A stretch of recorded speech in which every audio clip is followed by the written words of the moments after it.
Welcome to Keep the Line Moving, the podcast where leadership meets life and inspiration. Here we spotlight extraordinary leaders. We're diving deep into how they inspire, motivate, and lead with strategy and empathy to achieve the extraordinary. Here we go. Episode 124 of Keep the Line Moving, and this week we have a heavier than normal conversation, but a very necessary one with our guest, Eric Kussin, who's the founder and CEO of Same Here, the global mental health movement. You have to hear Eric's story. He was a 25-year-old executive working at the NBA league office in New York City when all of a sudden he felt anxiety, depression, burnout. He didn't know exactly what to do. He will talk about his meds that helped him for a while. And then what did he do?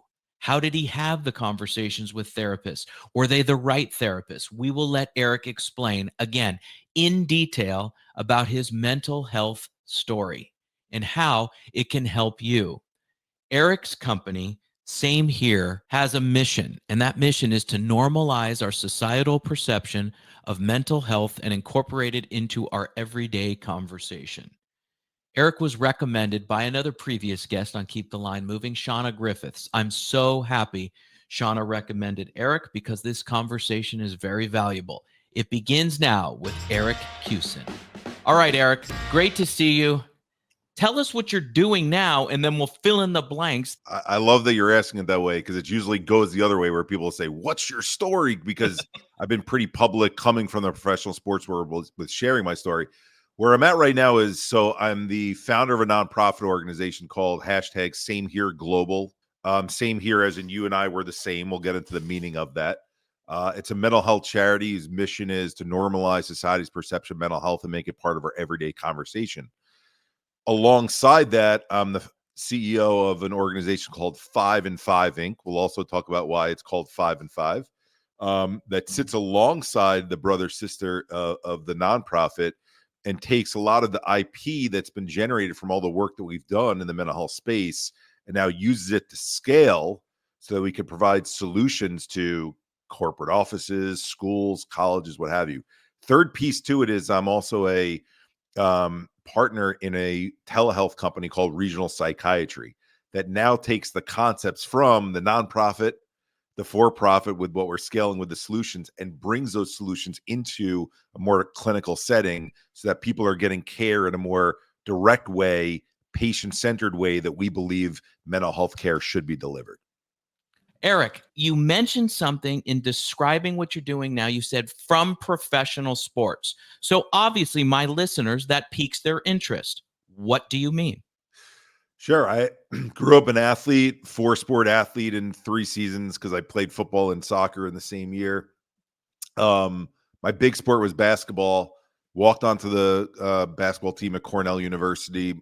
I knew at a young age I had this passion for sports. I also knew at a young age, like all the cliches, that I'm 6'4", I'm not 6'8", and I'm only athletic and like to dive on the floor for loose balls. I'm not dunking over someone who is, my size or larger. So I wanted to stay in sports. And so I was fortunate enough, after applying only 4 places when I was coming out of college, the 4 league offices, because I wanted to stay in New York, NBA, NHL, NFL, Major League Baseball. I got 3 rejection letters, but fortunately got hired by the NBA right out of college. I was working for Mark Tatum, who's now the deputy commissioner of the NBA. He was my direct boss. Did that for a number of years at the NBA, left to go start a WNBA team, the first independently owned WNBA team outside of NBA ownership, which was the Chicago Sky. Whole war stories we could talk about selling women's basketball in the summer, right after the Michael Jordan era, right? It's an uphill battle, but an amazing one. And I love women's sports. And so then I went out to Phoenix to oversee sales and service on the group sales side of things for the Phoenix Suns and the Mercury. Back east to the New Jersey Devils to become their vice president of sales and service, and then eventually down to Florida to become their chief revenue officer. And I'm extremely excited that they won the Stanley Cup final. Okay, Eric, let's back up a little bit. So you're right out of Cornell and you land a job at the NBA office in New York. Yes. Not everyone can do that. Yes, you're 6'4". Yes, you played college basketball. So you spoke the language, you looked the part per se. What else, what other intangibles do you think, looking back now over 20 years, got you that job? What did you do right to get that job? Because a lot of people listening to this are wondering that. It's a fascinating story. So, first is that there was no internet search at the time to be able to find out who the right people were and who do you send the letters to. So, I was working on my computer, typing up letters and mailing the letters out to people. I started interviewing with the NBA when I got my foot in the door. Why did I get my foot in the door? You mentioned Cornell. There was a gentleman named Chris Granger, who's a big name in sports now. Chris Granger was a director of human resources at the NBA at the time. He saw that I went to Cornell. He probably gave me a shot just because. I was passed by Chris on, this was from October of my senior year until March of my senior year, 8 different phone interviews. Was never actually brought in. If you remember, we had answering machines where at the time the answering machine was not connected to your phone the way that it is now. And so it was a digital answering machine. So at least it didn't have the tape on it. And I get a call 8 in the morning on a Friday morning. I'm like, oh, what are my parents doing calling me? I was out the night before. I'm like thinking, I don't want to pick this phone up. And I hear you hear through the voicemail, Eric, this is Mark Tatum with the NBA. I'm like, Mark Tatum. I pick up the phone mid him leaving the message. Mark, I met you 3 years ago. You were a guest lecturer at my intro to marketing class. You and I went out to lunch. I was picked out of the 5 people where the name was picked out of the hat to go to the Ivy Room and have lunch with you. I was working for IMG that summer. And he's like, oh, Eric, I remember you. Now, I'm friends with Mark to this day. I don't believe for a second he remembered who I was. That's fine. He was working for Major League Baseball at the time. But he's so good at connecting the dots there. And I think that just there's serendipity certainly involved sometimes when you get roles. You look at Chris and I having the same school background. You look at the fact that a class that I probably slept through a lot of times, that intro to marketing class at 9:05, I showed up because he was the guest lecturer and my name's pulled out of a hat to go have lunch with him. And then 3 years later, it comes full circle. So it's a lot of preparation, but it's preparation meets that luck and that serendipity at the same time. And we got along, and I owe so much of my career to Mark. Look at how so much appreciation and recollection you have for those key moments in your life. Very, very impressive. And I love that you're sharing that with us. Okay, so in 2017, your life gets very interesting to say the least. You're down in Florida, you're working for the Panthers. Take it from there because this is where it really gets informative and it's the core of your message. Those are my words. I want to hear it, please, in your words. Yeah, and I'll give the Cliff Notes version of it, in the spirit of this being a podcast. It's about leadership and development and, not only about mental health is I get this job as chief revenue officer. Everything I couldn't possibly ask for more. I'm making more money I've ever made before. I'm a single guy living in South Beach, got a nice new apartment, a nice new car. And 6 months in, my brain and my body just start to give out on me. I can't put sentences together. I can't look at people in the eyes and have full conversations. I can't comprehend what's coming over on emails. And to everyone else, they're all running around doing their own thing. They're not necessarily noticing what's going on with me. So I did what a stubborn athlete does. I'm going to, grit my teeth and get through it. Well, that did not help. I ended up having to go back to New York, seeing what I thought were the top doctors on the planet. And I was basically told with no uncertain terms that I had a shitload, excuse my language, of depression on top of an S load of, I'll say it cleaner this time, of anxiety. And I need heavy artillery for it to be knocked out of me. And if I do that and I find the right medication along with the talk therapy, I'll feel better. Well, 2.5 years of trying that did not work at all. I was a dysfunctional mess. I did not move from my bed in my parents' house. That's a very, for other people, maybe they might not be open to saying that. I don't mind saying that because when your brain shuts down on you the way that it did, I was no more capable of living on my own than an infant. Your brain is that I couldn't follow the plot line on a TV show. I couldn't remember the teams in the NBA. I wrote down Knicks and Nets and I couldn't get beyond that. That's how dysfunctional my brain was. Eventually, I'm told to do TMS therapy after trying 52 different psychotropic drugs over a 2.5-year period. They do TMS where they shoot electromagnetic waves into your brain to try to wake the neurons up. 23 sessions into that, I can't fall asleep for 2 days. And I find myself sitting on the edge of my bed with my legs literally on my hands as my legs are shaking, stopping my hands from lunging towards a bottle of pills because my brain is going, swallow that bottle, swallow that bottle, swallow that bottle. I didn't want to not be here. My brain was giving me some error message that came out of a place I didn't know at this time where it was coming from, saying, do something to yourself, do something to yourself. And at the time, it scared the crap out of me enough that I went to a term people don't like to talk about a lot, a psych ward. I meet with the attending psychiatrist, who's a Harvard trained doctor. She looks at my chart. She says, 52 meds, TMS therapy. Your last resort is to do ECT, electroconvulsive therapy or shock therapy. And I get my brain shocked into seizure, attempting for it to be like a hard restart of my computer, of my brain, to feel better. And unfortunately, that doesn't work. 12 sessions over 5 weeks, leave the hospital no better than I had coming in, thinking my life is over unless Merck or Pfizer invents some miracle pill, pulls me out of this. Where the story changes, and then getting into this space and deciding to do advocacy and build an organization, I met a woman who practiced something called integrative psychology. Had no idea what the term integrative meant. I sat down on her couch, and instead of this psychoanalyzation that typically happens in talk therapy, she said, Eric, the couch is your one-person stage, and I'm your one-person audience. Much like what you're doing on the podcast here, Chris. She said, I don't want to ask another question. I want you to tell me what the story of your life is as you tell it to yourself. There's no order you have to go in. You could scream, you could curse, you could yell, you could bite, you could punch, you could do whatever. You could look at the wall, you could look, have at it. And she just sits there like this and waits for me. And so the story there is, I'll skip the details of some early memories, but I'm the middle of three boys, sports crazed family. My older brother, from the time that I am 9 and he's 13, this is what my next 15 years look like.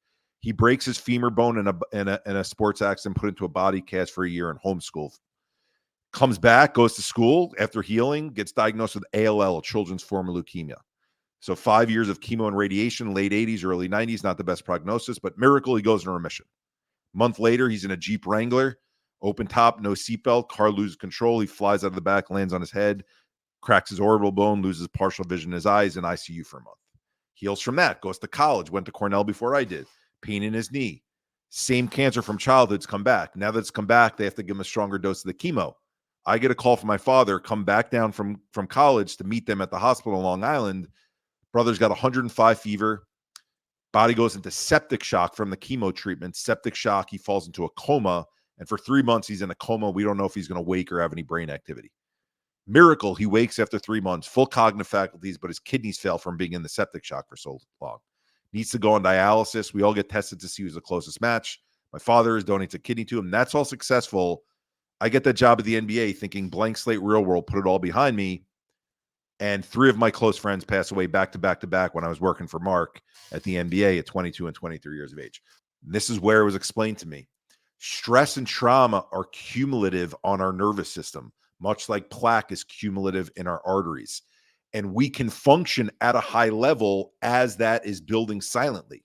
So whereas now I can look back and notice some of the symptoms that were there during that stretch, I'm so focused on revenue generation and the next role that I'm going after and how much we're improving as a team and how am I helping my reps get to new positions and new places that I'm not focused on myself.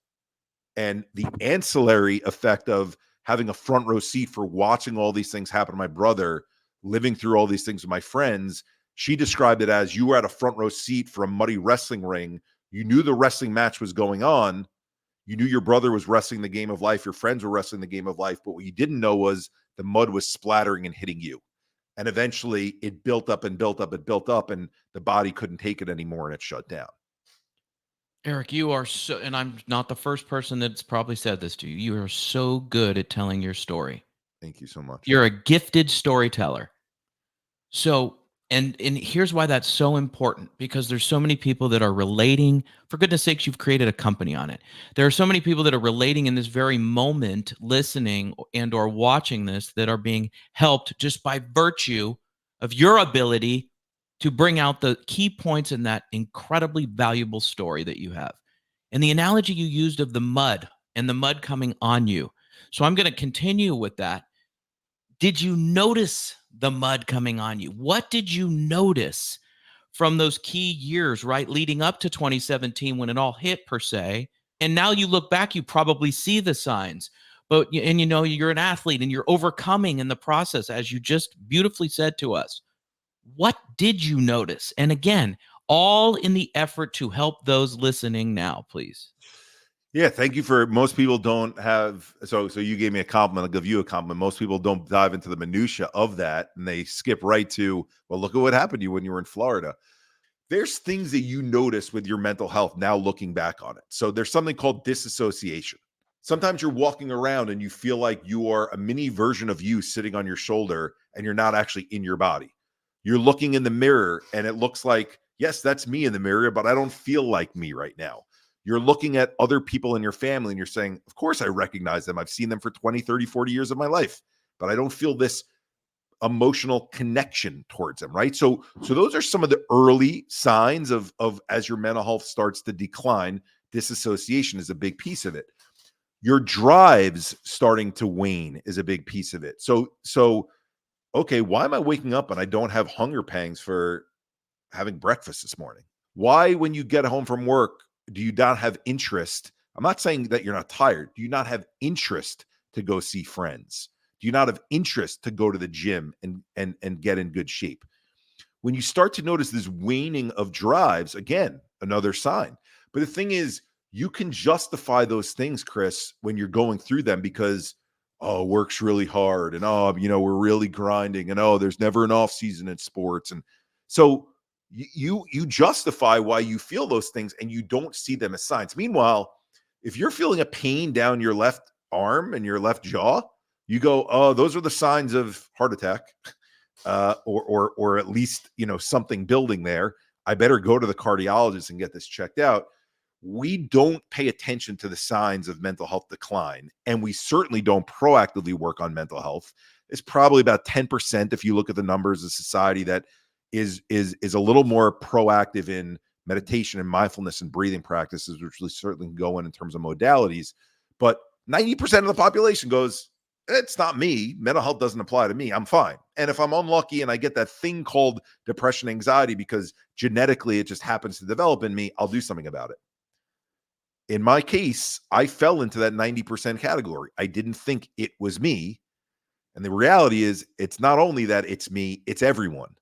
Mine happened to be a more extreme case, I think, because of all the shit that I went through with my brother growing up and how intense that was, but also how great my coping mechanisms were.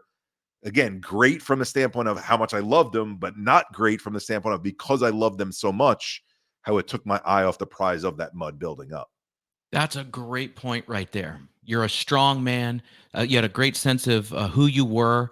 You had a great background with athletics, a good family, with the exception of the trials and tribulations of your brother, right? Were very, very significant. The three friends pass away. So you had now it starts to accumulate.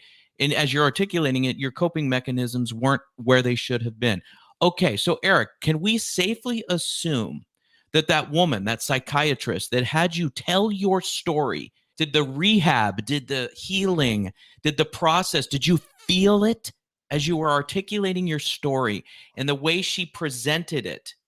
Was that the beginning? Was that the catalyst right there to begin that process of It's a great thing. Again, you're asking great questions. So I don't necessarily know that that was what the healing process was that began, but what I want to share for anyone who's in mental health out there as a professional, how much disarming me helped me open up. Because at a time when it was really difficult to share, someone's, Chris, what's the relationship between you and your mother when you grew up? Like, that's a pretty friggin' direct question, as opposed to, I'm here to listen to you and be your friend. Just tell me how you tell the story in your own mind of what you've lived through. So she disarmed me, which allowed me start to peel away layers, and one layer comes after another. But the reason why I say but, and I don't answer that in full confidence, because what we've learned in mental health, and now me working with mental health professionals, integrated professionals for so long, is telling your story. I have to do it professionally because it's my career, but telling your story and what happened to you over and over and over again in a talk therapy office is re-ingraining the same trauma that you've been through over and over and over again. So it was very healthy for me to get it out there once, but once it got out there, now she had to package that back to me and say, Eric, your mind and your body are one system. And what happened was, by you living through all these challenging events, you didn't just have this thing called a chemical imbalance. You didn't have a gray cloud living above your head. You going through these events over and over again, the way it changed how you were breathing, holding your body. You feel neck pain, back pain, tightness, soreness, pulsating. That's a result somatically, right?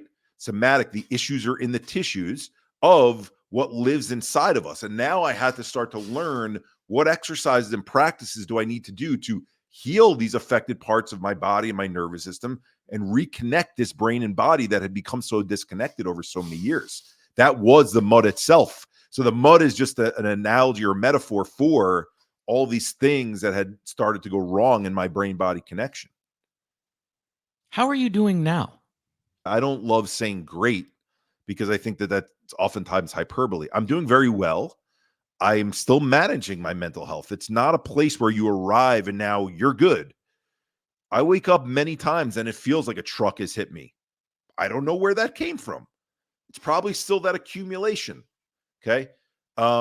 I manage to do my exercise and my routine, something that we call STAR exercises. It's an acronym: stress and trauma, active release, and rewiring. Just like you can burn plaque, how do you release and rewire stress and trauma from your system?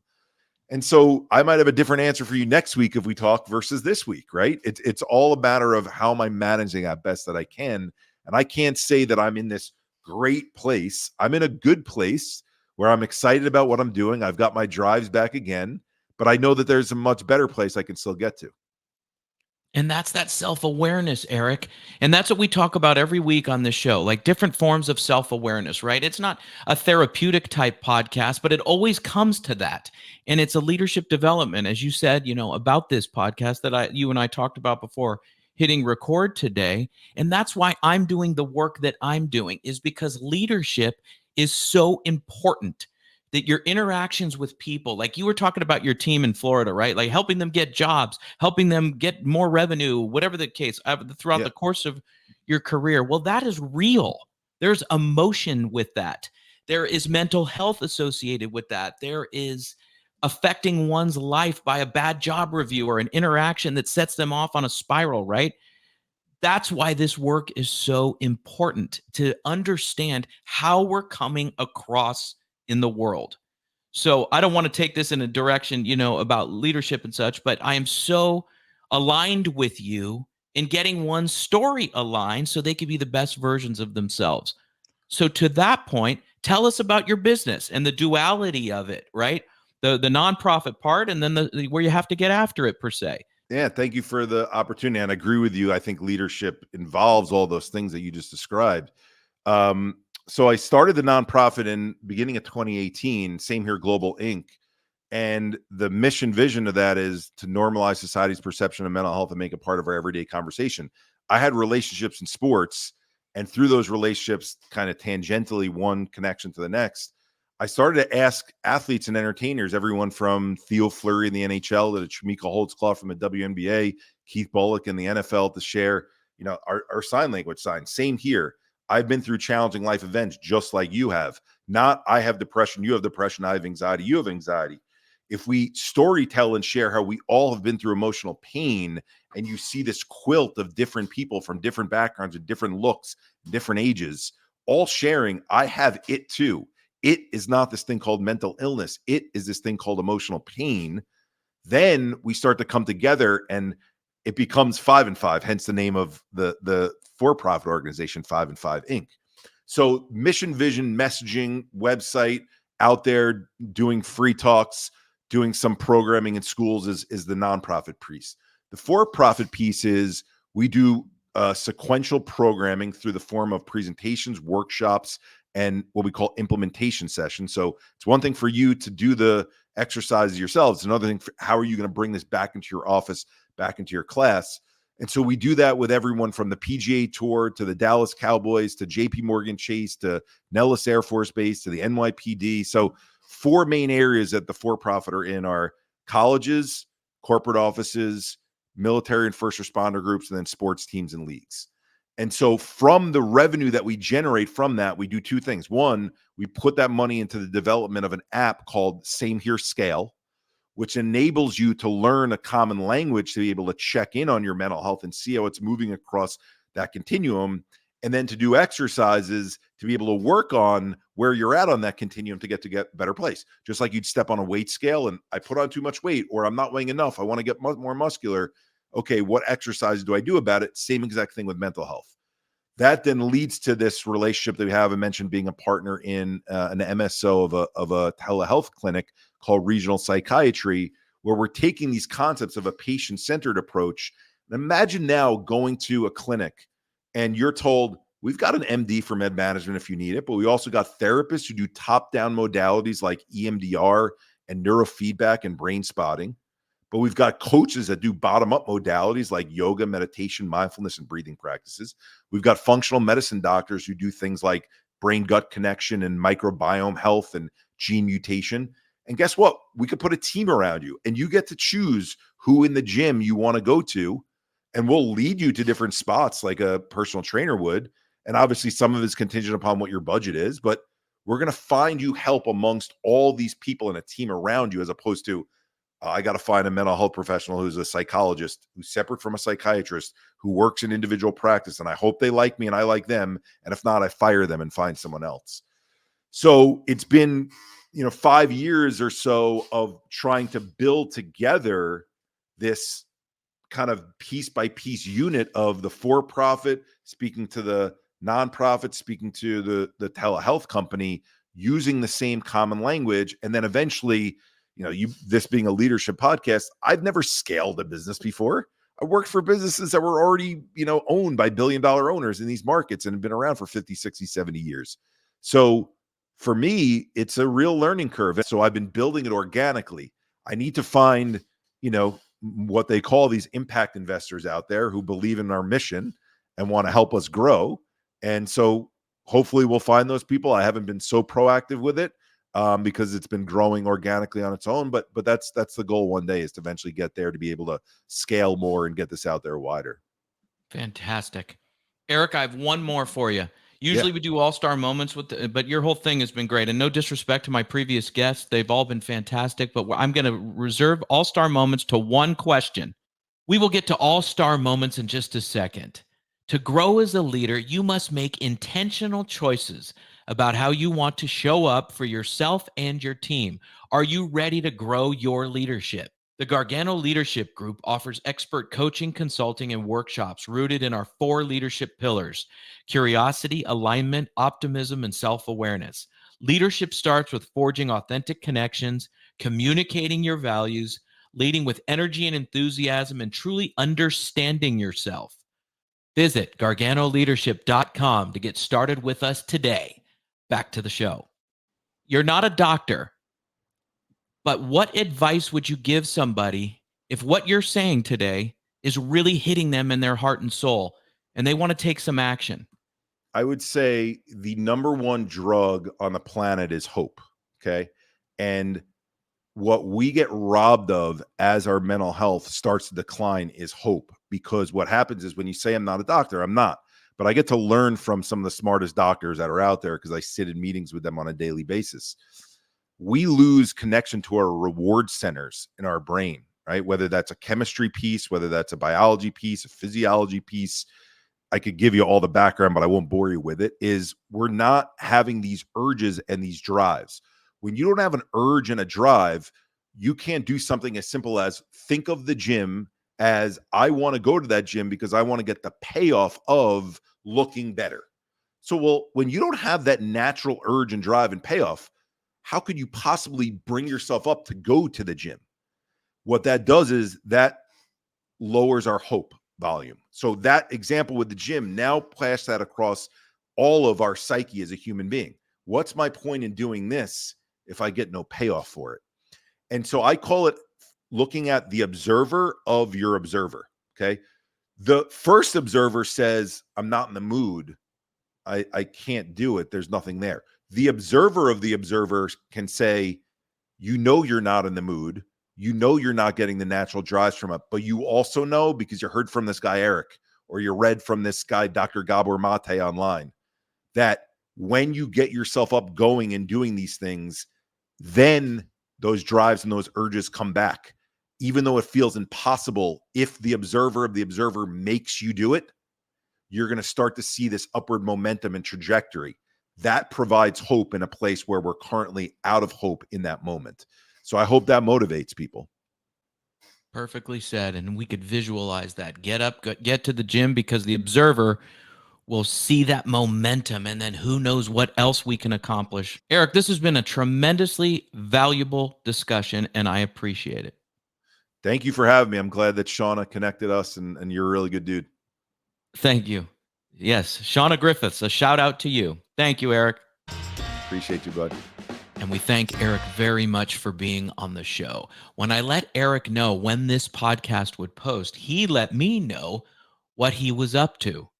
And he's working internationally with military and schools and offices to help bring forward the conversation and ways in which to engage to help folks with their mental health.